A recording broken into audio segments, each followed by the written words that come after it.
according to a Gallup study, self-assurance is one of the least common traits available in the general population. Over the 20 million people that Gallup analyzed, only 4%, that's 4, not 5, like I said last week, but 4% of the general population have confidence in their natural state. In my own coaching program, over 100 guys that I've personally given this Gallup survey to, only two of the guys have had this as their top 5 strengths, with me being one of them. Self-assurance is a much more than going up to that beautiful visita, letting her know that you're digging her. It's how you feel from within. It's about how you're well aware of what you bring to the table. It's a knack to trust in your gut by intuition alone, and to have the balls to walk into a room and not feel as intimidated because, well, you just know you belong there. If empathy is considered an external energy that radiates to us in connecting with others and how they feel, confidence is an internal energy that radiates from us, having others connect with our state of self-assurance. Confidence is knowing what you bring to the table. It's having the balls to speak up, and the wit to stand down without shame.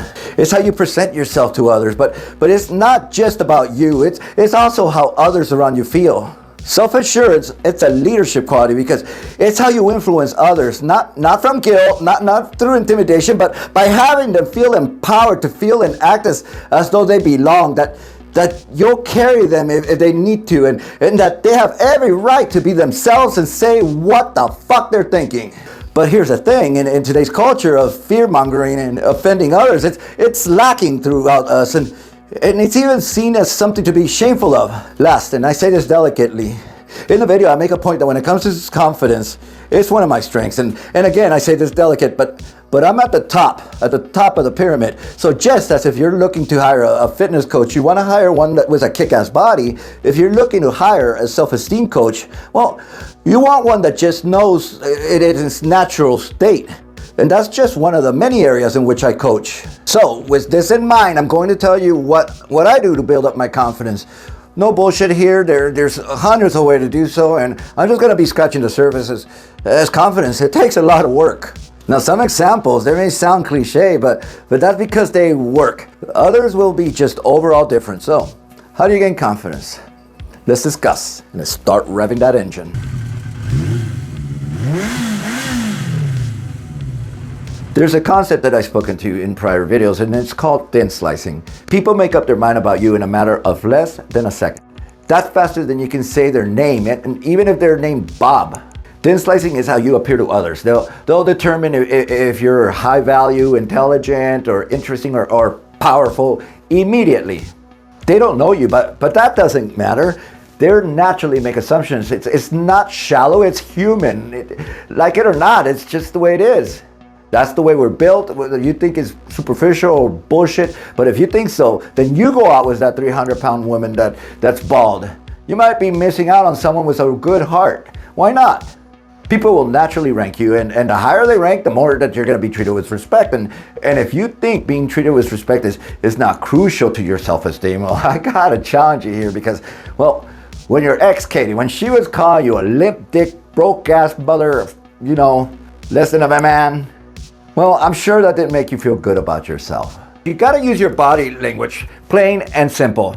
Your body's gonna tell your mind how you feel, so use it. Prior to entering a tense environment, be it a full room or a meeting or a date or just that phone call alone, watch your body language. No matter how insignificant I may be to any circumstance, I gotta try to make a presence. So I take a deep breath, stand up straight, and upon entering, strut like you've got a mission to accomplish. Not trying to get political here, but take a look at Barack Obama, one of the masters of making grand entrance. Look at him prior to entering the 2008 National Convention. Look at him pace. He's going back and forth. And as adults, we pace just like when we were babies, we were rocked to sleep. He's rocking himself to calm himself down. Then it's showtime, and he enters with a purpose, and he does something that I regularly do to pump myself up. I clap. It's a way that I've changed the momentum from that of nervousness to excitement. Look at your environment. Use smooth, broad gestures. Use your hands to speak. Whatever it is you're doing, remember that you're on a mission here. Be it a corporate meeting or a simple date, remember that you have something to bring to the table.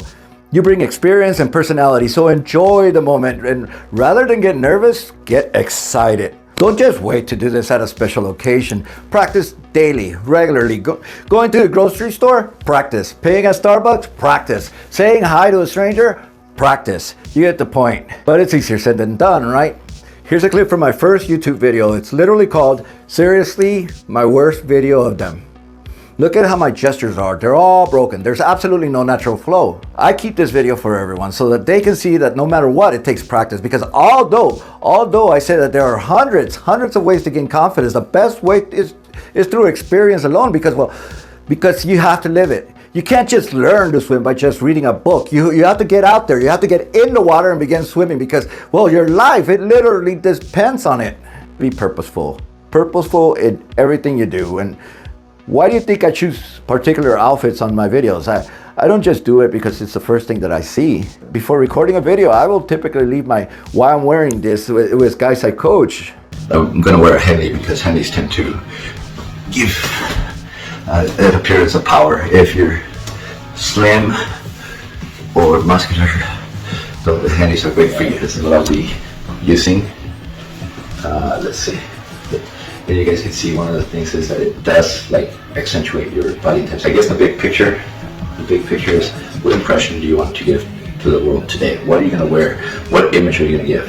I'm giving one today of control, of power, but in a relaxed look. You got to look at your mannerism, your hygiene, your tone, and communication styles. Always smile and always try your best to look presentable. If 1 and 2 is about your demeanor and about appearance, the third recommendation is it's more about substance, and that's to try to make someone's day. True story. Back when I was in training and development, I was always flying just for my own reasons of growth. There were times where I would enter a flight with a purpose in mind.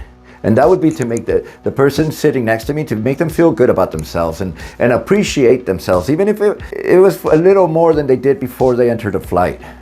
No compliments needed to be given, just listening, and that was often enough, but also challenging them if they needed to be challenged, because, well, you need to learn to disagree without necessarily being disagreeable.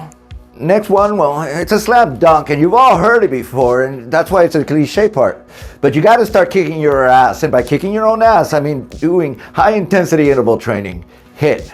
Guys tell me all the time that they need to lose weight to feel more confident, but that doesn't mean that you can't start living in the meantime. Data has increasingly shown that people with low self-esteem, that they have a higher amount of the stress hormone cortisol, and what does cortisol do? It fucks you up, man, because, well, it leads to further weight gain, and worse, because it's in the most noticeable areas like the face and the upper back, leading to what's called a buffalo hump. You gain bitch tits because you increase the activity of an enzyme called aromatase, and that, therefore your testosterone, it gets converted to estrogen faster, and thereby increasing its level. Further cortisol will throw you out of whack because, well, you're further tired, and therefore you're increasing your stress level some more and increasing your cortisol. It's all a vicious cycle. Cut the shit, fellas. By doing HIIT, you're gonna have a controlled surge in cortisol, but with a rebound effect of lowering it, thereby making you feel less stressed in a matter of a simple 20-minute workout. So as I tell all the guys, don't do it for the body. That's a nice side of it, but you got to work out for the mental agility. And I speak from personal experience here, because, well, when I don't work out, I become a bitch. Next, and this will take some self-awareness. But rather than focus on your limitations or weaknesses, rely on your strengths because, well, they're your God-given talents. They're your birthright. Everyone, we all have weaknesses, but you can always offset it by your strengths. Shit, on resume, I'm a 2-time divorcee who failed my last year of medical school, and I'm an alcoholic in recovery. On paper, I look like shit. I mean, seriously, would you recommend me to your daughter? On paper, I wouldn't recommend me to a blow-up doll, but there's more to me than just these drawbacks, and they don't affect my confidence because I'm more than just that. I'm an intelligent, successful, fit father of 2 badass boys with high emotional intelligence and excellent communication skills. The point is that you just have to figure out what makes you good, and if you don't know, then schedule an appointment with me through the link in the comments section. If you're serious about hiring a coach, schedule it, it's free. If you're naturally gifted in empathy, connect with the person from using their own energy rather than trying to be someone else. If you're a strategic thinker, like that's my second strength, Don't settle for just a cost and effect thing. That's not good enough. Strategic thinkers, they think outside the box and they use logic as their guide. And I tend to do that regularly, and I try to constantly improve on my strengths. Remember rule number 1 where you try to show your presence by working the room? I try to improve on that and regularly, and I continue to try and master the art of confidence. And I know I did my job. You know when I leave a person that I just met with a can-do attitude. On a similar note, you gotta work with what you got as much as possible, and this includes 100% your physical appearance if you're whatever you have problems with. I get a lot of short guys saying that it sucks that women only go for tall guys. Point taken. It's your reality. You're just gonna have to work harder because remember that we all have some kind of disadvantage, but that's no different than anything else that you've ever done. So you got to apply yourself here. Step up and own the room. Be bigger than life and do it purposely. I can guarantee you that despite your short stature, that you have other strengths that will trump mine or other guys any day. Perhaps you're more charismatic, funnier, you got a better smile, more hair, perhaps you're more approachable, or just overall more intelligent.